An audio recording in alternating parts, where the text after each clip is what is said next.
Mga langga, meron tayong hinog na mangga at saging, kaya gagawa tayo ngayon ng smoothie. Tara! Putulin natin ang saging kahit hindi na natin gamitan ng kutsilyo.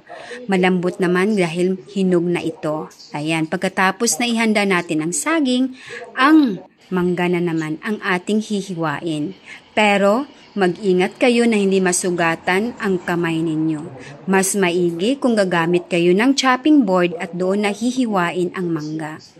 Ayan, hiwain natin ng maliliit para madali itong i-blend. Di ko alam kung ano ang variety ng mangga na ito, pero sigurado akong hindi ito mangga Cebu. Ayan, tanggalin natin ang balat. Okay. Ayan, tapos na.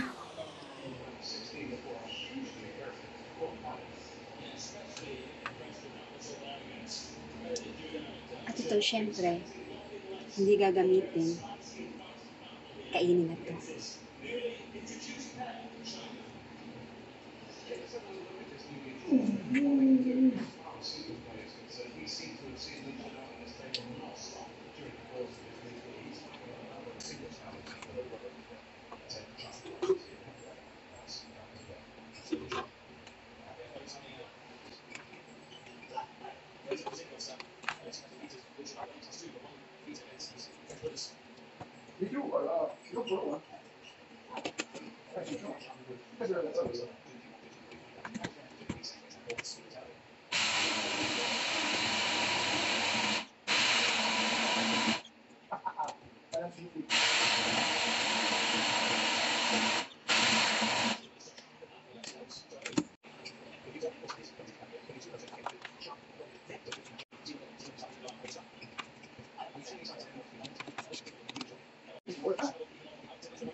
Never gets old, seeing the European handball player threatening Chinese sta